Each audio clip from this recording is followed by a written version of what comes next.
Hello viewers, good morning. অনেক সুন্দর একটা সকাল। বাগান বিলাসে সুন্দর ফুল চলে আসছে। এই ফুলগুলোর জন্য অনেকদিন আমি ওয়েট করেছি। মাথার মধ্যে এরকম একটা চিন্তাই চলে আসছিল, আমার বাগান বিলাসে কি ফুল হবে না নাকি। তো যাই হোক, আমি আজকে সকালবেলা ঘুম থেকে ওঠার পরে চিন্তা করলাম যে ছাদে যাব, কিন্তু আবার মনে হলো যে টাইম চলে যাবে। তাই একবারে যেহেতু একটু আউটসাইডে বাজারের একটা ব্যাপার আছে, আর কিছু ওয়ার্ক আছে, সেজন্য একসাথে রেডি হয়েই আমি চলে আসছি রুফটপে। আর এখানে দেখলাম যে বেশ কিছু ফুল হয়েছে। এই যে এটা যখন এখানে আরও কিছু কুড়ি দেখা যাচ্ছে, এই কুড়িগুলো ফুটে গেলে এটা অনেক সুন্দর একটা ফুল লাগবে দেখতে। আর এখানেও একটা ফুল চলে আসছে, এটাও বড় হবে আস্তে আস্তে। আর ইভেন দো নিচেও কিন্তু অনেকগুলো কুড়ি চলে আসছে। আর হচ্ছে এটা আমাদের আমরা যে তিতা করলা খেয়েছিলাম, ছোট জাতের একটা তিতা করলা, ওটা তো আমি ভিডিওতে দেখিয়েছিলাম। তো এখানে আবারও অনেকগুলো ফুল চলে আসছে, হয়তো বা আবারও তিতা করলা ধরবে, সে অপেক্ষায় আছি। আর এখানেও কিছু বাগান বিলাসের ফুল দেখা যাচ্ছে। এর মধ্যে আমাদের যে মিষ্টি কুমড়া গাছ ছিল, আমি মাঝখানে আমার মা ছিল বেড়াতে, আমি চিন্তা করেছি যে মাকে আমার গাছের কিছু অংশ দিয়ে দিব। সেটার জন্য আমি অনেকটুকুই কেটে ফেলেছি, আর বাকিটুকু আমি অফিস থেকে আস্তে আস্তে আমার বর কেটে ফেলেছে এবং সে ভাজি করে ফেলেছে, এবং আমাদের যে আরও কিছু শাক ছিল সেগুলো সহ। আর এখানে ছিল আমাদের ব্লু মর্নিং গ্লোরি। আমাদের ব্লু মর্নিং গ্লোরির কথা যদি আমি বলি, এটা হচ্ছে ব্লু মর্নিং গ্লোরি। এখন কিন্তু এখানে ফুল হয় না, তবে ভিউয়ার্স একটু খেয়াল করলে দেখতে পাবেন এখানে অসংখ্য কুড়ি আছে বোথ সাইডেই। এই সাইডেও অসংখ্য কুড়ি আছে, এখানেও কুড়ি আছে, কিন্তু আমার কাছে যেটা মনে হয় যে ব্লু মর্নিং গ্লোরি হয়তো বা মর্নিং মানে আই মিন উইন্টার সিজনে ফুটে না, এরকম কিছু একটা হতে পারে। দ্যাটস ওয়াই এখন কিন্তু কোনো ফুল দেখতে পাচ্ছি না, আগে যেরকম অনেক ফুল হতো। আর এখানে একটা ছোট্ট বা চারা হয়ে গেছে ব্লু মর্নিং গ্লোরির। আর এখানে ছিল আমাদের ধনেপাতা। ধনেপাতা অলরেডি কালকেও খেয়ে ফেলছি, দ্যাটস ওয়াই একটু কমে গেছে। এখন আসি আমাদের সব থেকে সুন্দর একটা আকর্ষণ, সেটা হচ্ছে রুফটপের মধ্যে আমাদের যে ছোট্ট পুকুর, সেটা। এই পুকুরের কথা বলতে গেলে আসলে মাছগুলোর কথা চোখে ভেসে আসে। মাঝখানে দু একদিন আমার বর তার ট্রেনিংয়ের জন্য গিয়েছিল, এবং আমিও যেহেতু বর না থাকলে আসলে বাসায় থাকতে একদম ভালো লাগে না। সব কিছু মিলে আমি ছিলাম বাবার বাড়িতে, 2-3 দিন এদেরকে কোনো খাবার দেওয়া হয়নি, কিন্তু তারপরেও তারা ভীষণ এনার্জেটিক এবং অ্যাক্টিভ আছে। এটা দেখতে খুব আমার কাছে শিহরণ জেগে উঠছে মনের মধ্যে, যে এত সুন্দর করে বেড়ে উঠছে। কারণ হচ্ছে এখানে ওরা নিজেদের মতো করেই, ইকোসিস্টেমটা ওদের মতো করেই তৈরি হয়ে গেছে, এনভায়রনমেন্টটা ওদের ফ্রেন্ডলি হয়ে গেছে, এবং ওরা এখন দেখা যায় খুবই প্লেফুল, এত সুন্দর করে খেলছে গাইস। যদি আমার সাথে আপনারা একটু দেখতে চান তাহলে আসুন, আপনাদেরকে দেখাই কি সুন্দর করে খেলছে। এখানে আমাদের আছে white colour, red colour, black colour, 3টা কালারের মাছ আছে। আর গাপি মলির মধ্যেও বেশ কয়েকটা কালার আছে।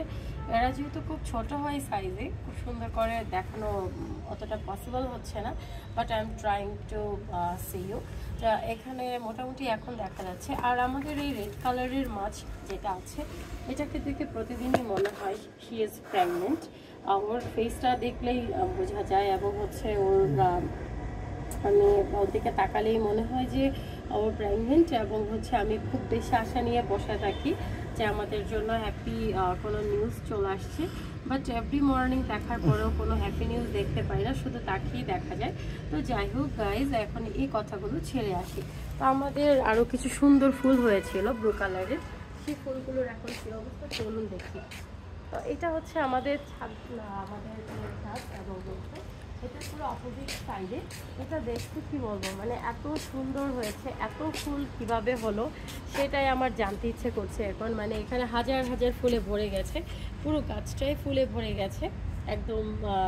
এই গাছটা দেখলে মনে হয় যে বিকালবেলা এসে এই গাছের পাশেই বসে থাকি, এবং সুন্দর একটা সময় এখানে আমি থাকি। বাট হচ্ছে পসিবল হয় না, অনেক কাজের প্রেশার সব কিছু মিলে।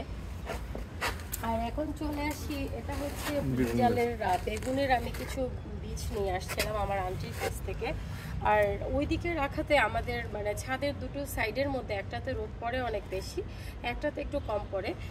এই জায়গাটাতে হচ্ছে রোদ একটু বেশি পড়ে, তাই এই জায়গাটাতে নিয়ে আসছি এই কারণেই পাতাগুলো দেখে বুঝতে পারছেন যে এগুলো কে জানি খেয়ে ফেলেছে, মনে হচ্ছে কোনো ইঁদুর খেয়েছে বা অন্য কোনো ছোট্ট ইনসেক্ট হতে পারে। সেটার জন্য এই সাইডটাতে নিয়ে আসার পরে ভালো একটা ফল দেখতে পাচ্ছি। নতুন যে পাতা গজিয়েছে সেই পাতাগুলো ঠিক আছে। আমি আশা আছি এখানে বেগুন ধরবে। সবাই আমার জন্য এবং আমার বাগানের জন্য, আমার পরিবারের জন্য দোয়া করবেন যে যাতে করে এখানে অনেক ভালো ভালো বেগুন হয়। বেগুন খেতে আমার পছন্দ এরকম কোনো কিছু না, বাট হচ্ছে গাছে ধরলে ভালো লাগে আর কি। আর এখানে হচ্ছে যে বীজগুলো ফেলানো হয়েছে, এখানে লাউয়ের বীজ ফেলানো হয়েছে, এখনো গাছ হয়নি। আমরা গাছের জন্য ওয়েট করতেছি। এটা একটা বড় বালতিতে দিয়েছি এবার। এর আগের বার লাগিয়েছিলাম, সেটা ছোট একটা জায়গায় দিয়েছিলাম, খুব একটা স্প্রেড করতে পারিনি সেটার জন্য। আর ওইদিকে অ্যালোভেরা সেকশনটা বেশ কয়েকটা ভিডিওতে দেখিয়েছি, তাই এটা নিয়ে খুব একটা কথা বলবো না। আর এদিকে আমাদের শাকের বেশ কিছু গাছ আছে। এখন আসি এই সাইডটাতে। এখানে যে গাছগুলো ছিল, আমার বর আমি অফিস থেকে আসতেই সে শাকগুলো তুলে ফেলেছে, কারণ এগুলো অনেক বড় হয়ে গিয়েছিল। সব কিছু মিলে তার কাছে মনে হয়েছে যে এগুলো তুলে ফেলা দরকার। তো যাই হোক, আমি একটা ভিডিও ভেবেছিলাম যে আমি শাক তুলছি এটা, কিন্তু সেটা আর হয়নি, যেহেতু আমি আস্তে আস্তে এই কাজটা আমার বর করে ফেলেছে। আর এদিকে আছে একটা সন্ধ্যা মালতী। এই গাছের অবস্থা কিন্তু ভালো না, কেন যেন পাতাগুলো কুঁচকে যাচ্ছে। সেটার জন্য কোনো টেক কেয়ার করবো সেরকম সময় এবং সুযোগ কোনোটাই হচ্ছে না। তাই ভেবে নিয়েছি এই গাছটা উঠিয়ে ফেলবো, নতুন কোনো গাছ রোপণ করার চিন্তা করছি। যেহেতু এখানে গাইজ একটু খেয়াল করলেই দেখতে পাবেন এখানে কিন্তু বীজ হয়ে গেছে। এই বীজগুলো লাগালে এখান থেকে নতুন গাছ হবে। তো গাইজ আজকে এ পর্যন্ত, যেহেতু হচ্ছে আমার কাজ আছে এবং বাজারেও যেতে হবে। টাটা বাই বাই, এই পর্যন্ত, ভালো থাকবেন।